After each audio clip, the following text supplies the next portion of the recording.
નમસ્કાર મિત્રો, એક નવો વિડીયોમાં આપનું સ્વાગત છે। આ વિડીયો ફક્ત પ્રાઇવેટ સ્કૂલના સંચાલકો, આચાર્યશ્રીઓ અને શિક્ષક મિત્રો માટે છે।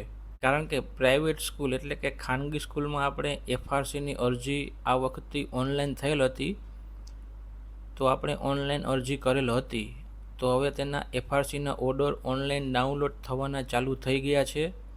તો આપણે એફઆરસીનો ઓર્ડર ઓનલાઈન કઈ રીતના ડાઉનલોડ કરશું તેના વિશેની માહિતી મેળવશું। ચાલો વિડીયોની શરૂઆત કરીએ। સૌથી પહેલાં આપણે frcgujarat.org તે વેબસાઇટ ઓપન કરી લેશું।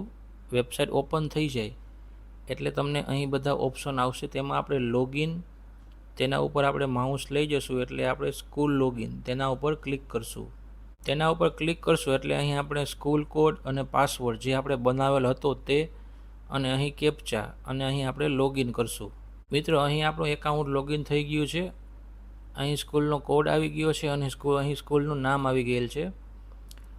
હવે આપણે જે ડાબી સાઈડ છે કે ફોર્મ IV એફિડેવિટ સ્ટેટસ તેના ઉપર ક્લિક કરશું। આપણે તેના ઉપર ક્લિક કરશું એટલે આવી રીતનું એક પેજ ઓપન થશે। એમાં જે રીતના આપણે ફી એફઆરસીમાં આપણે માંગેલ હતી તે રીતના અહીં બતાવશે, અને અહીંથી આપણે જે લખેલ છે ઓર્ડર ફાઇલ લિંક, તો તેની સામે છે વ્યૂ, તેના ઉપર આપણે ક્લિક કરશું। તો મિત્રો, તેના ઉપર આપણે ક્લિક કર્યું એટલે અહીં આપણે એફઆરસીનો ઓર્ડર પ્રિન્ટ થવા માટે તૈયાર છે।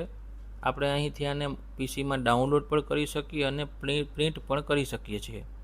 તો અહીં આપણે કેટલી ફી મંજૂર થઈ છે તે બધું જ અહીં જોવા મળશે। આવી રીતનો એફઆરસીનો ઓર્ડર હોય છે। જો મિત્રો તમે આ વખતે ઓનલાઈન એફઆરસીનો ઓર્ડર કરેલો હતો, એટલે કે ઓનલાઈન જો એપ્લિકેશન કરેલ હતી અને જો હજુ સુધી ડાઉનલોડ ન કર્યો હોય એફઆરસીનો ઓર્ડર, તો તમે આજે જ ડાઉનલોડ કરી લેજો। તો મિત્રો, આ હતી આજની માહિતી। જો તમને વિડીયો સારો લાગ્યો હોય તો વિડીયોને લાઇક કરજો, શેર કરજો અને ચેનલને સબસ્ક્રાઈબ કરજો।